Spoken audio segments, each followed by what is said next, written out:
Namaste students, myself GAVN Mr. Kanaya Lalnagar, Assistant Professor, Faculty of Agriculture and Veterinary Science and Methodology, Jyoti Vidyapeeth, Women's University Jaipur. I welcome to all of you in my digital class. Students, I will prepare this lecture for program BSc Agriculture Honors at SAM. My subject is elective course Protect Cultivation. Students, today I am discuss about soil management, soil preparation and management.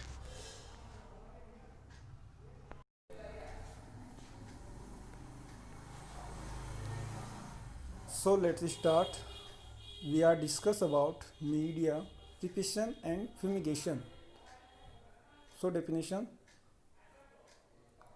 soil mixer, soil mix used for greenhouse production of potted plant and cut flowers are high modified mixture of soils, organic and inorganic materials. When top each include as a portion of the mixture, it is generally combined with other materials to improve the capacity of water holding, मतलब जो water की जो capacity होती है, holding capacity, उसको improve करना किसके through? Top soil, जो टॉप सॉइल जो तैयार होती है, इसमें जो 1% मिक्सर होता है किससे? ऑर्गेनिक और इनऑर्गेनिक मटेरियल को मिक्स किया जाता है सॉइल के अंदर, जिससे वाटर का जो वाटर होल्डिंग कैपेसिटी को इम्प्रूव कर सकते हैं. एंड इसके बाद है एरेशन. जो एरेशन होती है ऑफ द पॉटिंग सॉइल के अंदर, जो पॉट प्लांट होती हैं उनमें जो सॉइल होती है वह एक मिक्सचर सॉइल होने की वजह से उसमें वाटर होल्डिंग कैपेसिटी भी अच्छी इम्प्रूव होती है और एरेशन का भी अच्छे से उसके लिए बहुत ही बेनिफिट होता है प्लांट्स के लिए. इसके बाद many greenhouse do not use top soil as an additive to the soil mix but rather use the combination of the organic and inorganic components. अगर इसमें बताया जब सॉइल प्रिपरेशन तैयार किया, जब मीडिया का प्रिपरेशन तैयार करते हैं सॉइल के अंदर, तो इसमें ऑर्गेनिक और इनऑर्गेनिक मटेरियल को यूज किया जाता है जिससे सॉइल की जो फिजिकल कैपेसिटी होती है वह इम्प्रूव कर सकें. इसके बाद है इसमें the when the manage properly as to water and the fertility practice this practice mix grow crop and that are equal to those grow in top soils. जिससे क्या होता है, जो टॉप सॉइल तैयार करते हैं तो उसमें हम अच्छी तरह से एक इक्वल यूनिफॉर्म में क्रॉप को ग्रो कर सकते हैं. अच्छे से उसके अंदर क्रॉप जर्मिनेट हो जाती है जिससे सीडलिंग तैयार करने में इजीली रहती है. अब इसके हम बात करते हैं इसके बाद में कि media preparation for greenhouse production. तो इसमें फर्स्ट में हम डिस्कस करेंगे कि the media use in greenhouse generally have physical and the chemical property which are distinct from field soils. जो फील्ड सॉइल के अंदर हम फिजिकल और जो केमिकल प्रॉपर्टी होती है सॉइल्स की, उसको कैसे इम्प्रूव करते हैं हम.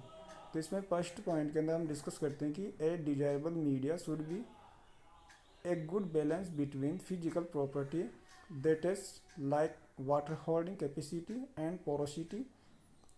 सेकेंड पॉइंट के अंदर बात करते हैं the media should be well drainage, और इसमें भी वेल ड्रेनेज का भी एक अच्छा सा उसमें सिस्टम तैयार हो जाता है. इसके बाद media which is too compact create problem to drainage and the aeration which will lead to poor root growth and my herbaceous disease causes organism. जिससे क्या होता है, जो रूट की जो ग्रोथ होती है, जो पुअर रूट ग्रोथ और जो डिजीज होती है उसको अच्छे से रोक सकते हैं. इसके बाद में है the high porous media will have low water nutrient holding capacity affect the plant growth and the development. इससे क्या होगा, जो low water and nutrient holding capacity होती है, इसके कारण जो प्लांट की ग्रोथ और जो प्लांट की जो डेवलपमेंट स्टेज चलती है वह इफेक्ट होती है अगर उसमें मीडिया अच्छे से यूज नहीं करते तो. इसके बाद हम बात करते हैं कि the media reaction about pH मान, जिसका पीएच मेन होता है उसका 5 to 7, the solution salt EC level of 0.4 to 1.4 decibel per metre is optimum for most of green house crops के लिए। जो ग्रीन हाउस के लिए सबसे बेस्ट जो पीएच मान होता है 5 to 7 का, सबसे बेस्ट क्रॉप के लिए बेस्ट माना जाता है। इसके बाद में द लो मीडिया पीएच मान, जो उसका पीएच मान होता है 5 से लेस दिन, मतलब 5 से कम, लीड टू टॉक्सिटी।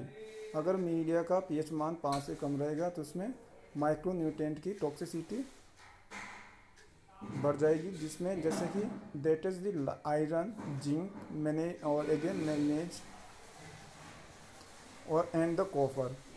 और इसके बाद में इसकी तो न्यूट्रिएंट मतलब इसकी जो टॉक्सिसिटी होती है वह ज़्यादा हो जाएगी, लेकिन जो डिफिशियंसी होती है मेजर एंड जो सेकंड न्यूट्रिएंट की जो मात्रा होती है वो कम हो जाती है।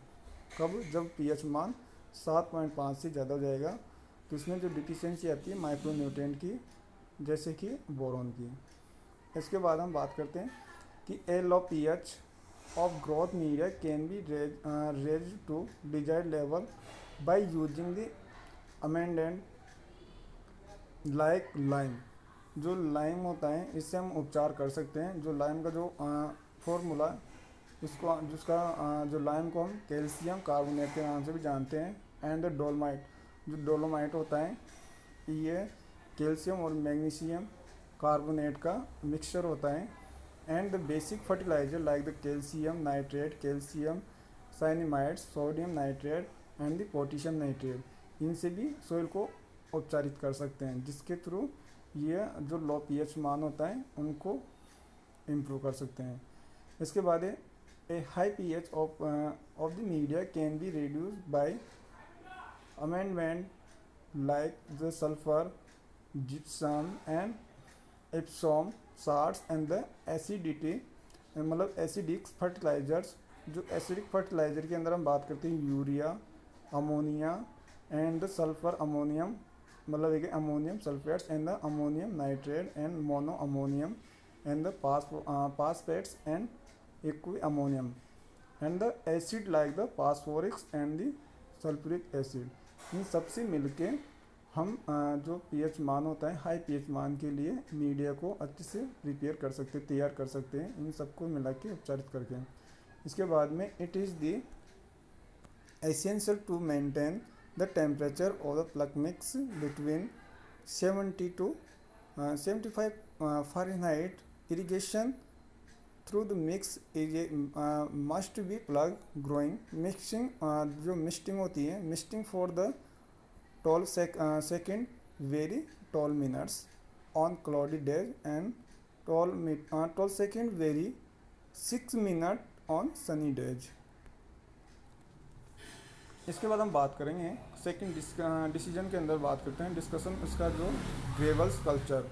जो ग्रेवल्स कल्चर होता है इसके अंदर gravel culture is a general term which apply to the growing of plants which out soil in and इसमें in inert medium into which nutrient solutions are usually pump automatically at the regular intervals. इसमें क्या होगा, जो automatically ये regular inverts के form में ये media को अप्लाई करते हैं। इसमें क्या होगा, जो इसका जो मीडिया होगा हाइडाइड, जो हाइडाइड इसके अंदर है कि जो हाइडाइड होता है उसका नाम है shale and the clay fuse at the high temperature, जिसका मतलब निकलता है जो हाई टेम्परेचर में जो क्ले और ये जो सेल्स होते हैं उनको फ्यूज करते हैं हाइडाइड के अंदर। इसमें है द सॉफ्ट या फिर हार्ड जो कोल होती है, कोल पिंडर्स, एंड इसके बाद lime stones, chips and the calcareous gravels, silica gravels and the crust जो ग्रेनाइट होती हैं, and the other inert and the slowly decomposing materials. जो स्लोली डिकम्पोजिंग वाले जो मटेरियल्स हैं जिसके अंदर हम बात करते हैं उन सबको मिला के उनको ग्रेवल्स के नाम से जाना जाता है।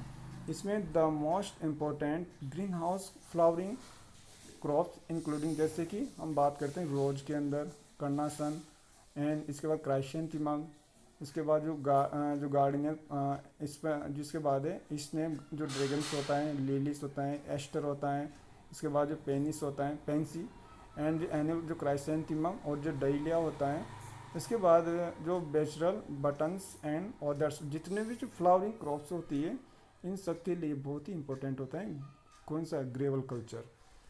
अब इसके बाद हम बात करते हैं जो डिजायबल न्यूट्रिएंट जो लेवल होता है ग्रीन हाउस ग्रोइंग मीडिया का। इसके अंदर हम बात करेंगे कि उनकी जो कंसंट्रेशन होती है मिलीग्राम पर लीटर के हिसाब से। तो इसमें जैसे फर्स्ट में हम बात करेंगे जो ट्रांसप्लांट होता है, इनके अंदर नाइट्रेट की जो मात्रा होती है 75% होती है, जो नाइट्रोजन की होती है 125 मिलीग्राम पर लीटर के हिसाब से होती है, फास्फोरस की होती है 10 to 15 मिलीग्राम पर लीटर, और जो फास्फोरस पोटेशियम होता है, पोटेशियम की जो क्वांटिटी होती है कंसंट्रेशन 250 to 300 मिलीग्राम पर लीटर के हिसाब से। इसके बाद जो यंग पॉट होती है या फिर फोलिएज प्लांट्स होते हैं, इनके लिए जो नाइट्रेट की जो क्वांटिटी होती है वो होती है 50 मिलीग्राम पर लीटर। इसके बाद जो नाइट्रोजन की जो होती है मात्रा 90 मिलीग्राम पर लीटर। इसके बाद है जो फास्फोरस की होती है 6 to 10 मिलीग्राम पर लीटर, एंड इसके बाद है 150 to 200 पोटेशियम की मात्रा होती है। इसके बाद जो प्लांट्स इन बेड्स होते हैं, जो बेड के अंदर जो प्लांट तैयार करते हैं, उसके अंदर जो बेड होती है उसमें नाइट्रेट की मात्रा होती है 125 मिलीग्राम पर लीटर, एंड इसके बाद जो नाइट्रोजन होती है उसमें 225 मिलीग्राम पर लीटर नाइट्रोजन की मात्रा होती है। इसके बाद 10 to 15 जो मिलीग्राम फास्फोरस की मात्रा होती है। इसके बाद जो 200 to 300 पोटेशियम की क्वांटिटी होती है, कंसंट्रेशन होती है मतलब पर मिलीग्राम के हिसाब से। अब हम इसके बाद बात करते हैं media ingredient and the mix. इसमें the commercially available material like the peat, sphagnum, moss, जो इसके बाद में vermiculite and the perlite and the locally available materials. जो लोकल अवेलेबल मटेरियल्स के रूप में जाना जाएगा सैंड एंड दी सैंड के बाद में आएगा the local soil, local manure, and इसके बाद कॉमन मैन्योर, एंड इसके बाद है कंपोस्ट, एंड इसके बाद में आएगा रिक्स जो राइस हस्क होता है can be use in the different proportions to grow green house crops. इसके बाद these ingredients should be high quality of prepare good mix. जिससे क्या होता है मिक्सर मतलब जो मिक्सर को तैयार कर सकते हैं कि सबसे मिलके ये जितने भी मटेरियल्स हैं, लोकल मटेरियल्स, वर्मिकोलाइट, परलाइट, सबसे मिला के ऐसे मीडिया तैयार किया कर सकते हैं। जिससे क्या होता है जो ऐसे मीडिया तैयार करने के लिए हमें लोकल यूज मटेरियल को यूज कर सकते हैं, जिससे हम जो जैसे हाइड्रोपोनिक्स जो सोइललेस मीडिया के रूप में इनको यूज किया जाता है। इसके बाद है they should be free from the undesirable toxic elements, जो जिसमें निकल्स, क्रोमियम एंड द जो कैडमियम, लीड एक्सेट्रा, इन सबसे मिलके जो जितने भी ये टॉक्सिक एलिमेंट्स होते हैं इन सबसे हमें बचना चाहिए। इसके बाद है जो पास्चराइजेशन होता है green house plant growing media में कैसे पास्चराइजेशन किया जाता है। इसमें the green house growing media my the content harmful disease causing the organism that is nematodes, insect and weed seeds, so it should be decontaminated by heat treatment treatment which volatile chemicals like methyl bromide and the chromotricin etc. इसके बाद में बात करते हैं तो इसमें आता है पहला है एजेंट, जो एजेंट होता है, इसके बाद मेथड और इसके बाद रिकमेंडेड। इसमें जो 3 पॉइंट के अंदर हम डिस्कस करते हैं कि हीट, पहला जो एजेंट में आएगा हीट के अंदर हम मेथड भी यूज करते हैं, स्टीम मेथड भी यूज करते हैं। उसमें जो स्टीम मेथड को कितने रिकमेंडेशन में इसको काम करते हैं 30 मिनट वो होता है, जो 30 मिनट होता है एट दी 180 फ़ारेनहाइट पर। इसके बाद जो मिथाइल ब्रोमाइड होता है वह 10 मिलीग्राम पर क्यूबिक फीट होता है पर मीडियम में, जितना जो उसका जो रिकमेंडेशन होता है कवर विद द गैस से उसको कवर कर देते हैं। प्रूफ द कवर 24 to 48 घंटे के लिए, मतलब 24 से 48 घंटे के लिए इसे कवर कर देते हैं गैस के फॉर्म में। इसके बाद है एरेशन ऑफ द 24-28 घंटा मतलब और बिफोर यूज। इसके बाद है क्लोरोफ्रीन, इसके बाद है बेसामिड एंड द फॉर्मेलिन। इन सब से ऐसा जिन सब का मेथड में रिकमेंडेशन के हिसाब से इनका यूज किया जाता है। इसके बाद है फंजीसाइड। हम फंजीसाइड के अंदर बात करते हैं तो फंजीसाइड होते हैं, कुछ फंजीसाइड ऐसे होते हैं जैसे कैप्टान, इसके बाद मिथाइल एंड द मैंकोजेब। इन सब से भी सोइल के अंदर फंजीसाइड का उपचारित कर सकते हैं। जैसे हमने जो फर्स्ट पॉइंट में डिस्कशन किया था, फर्स्ट पॉइंट में हमने फ्यूमिगेशन के अंदर कुछ देखा हुआ। इसमें जैसे फ्यूमिगेशन जो ग्रीन हाउस होता है, ग्रीन हाउस के अंदर फ्यूमिगेशन किस टाइप से किया जाता है। पहला है फिजिकल प्रोपोगेशन। जो फिजिकल प्रोपोगेशन फैसिलिटी के लिए हमें प्रोपोगेशन जो कंटेनर्स होते हैं, और जैसे कि इसमें है such as the propagation containers, plates, knives, working surface, benches, जितने भी जो एरिया है इन सबको डिसइंफेक्टेड के लिए हम 1 पार्ट ऑफ फॉर्मेलिन का यूज़ करते हैं। कितना में 50 पार्ट ऑफ वाटर के अंदर। इसके बाद है 1 पार्ट ऑफ सोडियम हाइड्रोक्लोराइड। जो हाइड्रोक्लोराइड्स से भी 1 पार्ट उसका यूज किया जाता है। कितना में उसमें जो 9 पार्ट्स ऑफ वाटर का, मतलब जो 10 पॉइंट बनाते हैं उसमें से 1 पार्ट तो सोडियम हाइड्रोक्लोराइड का होता है, और जो 9 पार्ट होता है वह वाटर का होता है। इसके बाद इंसेक्टिसाइड से भी हम उसको ट्रीटमेंट कर सकते हैं। इसमें इंसेक्टिसाइड के अंदर हम बात करते हैं तो dichlorvos spray regular will take the insect present एपीएनी। अगर इंसेक्ट उसमें जब प्रजेंट रहते हैं सोइल्स के अंदर तो इसमें इंसेक्टिसाइड का भी यूज कर सकते हैं, जिसके अंदर एग्जांपल में हम बात करते हैं तो ये डाइक्लोरोस जो इंसेक्टिसाइड होता है उनका स्प्रे कर सकते हैं। उसके बाद the care should be taken the disinfected seed, और इसके बाद plant material before they are the remove. इसके बाद into the green house with a recommended seed treatment chemicals for the seed and the fungicides. जो seeds होते हैं उन seed को भी हम फंजीसाइड से उनको ट्रीटमेंट कर सकते हैं, या फिर insecticide combination for the cutting. अगर हम कटिंग की बात करते हैं, जब कटिंग तैयार करते हैं green house products green house के लिए, तो इंसेक्टिसाइड से उनसे फंजीसाइड और इंसेक्टिसाइड से उनको कॉम्बिनेशन मिला के उनसे ट्रीटमेंट कर सकते हैं।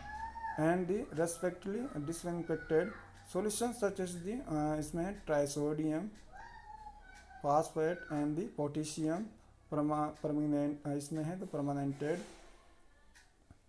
Place at the entry the green house would be held the gate of the pathogens and from the personal entering the green house। जिससे क्या होगा, जो पैथोजेंस होंगे जितने भी वह सब के सब इन सब के ट्रीटमेंट के थ्रू ये खत्म हो जाएंगे। एंट्री मतलब ग्रीन हाउस के अंदर ये एंट्री होने से रुक जाएंगे।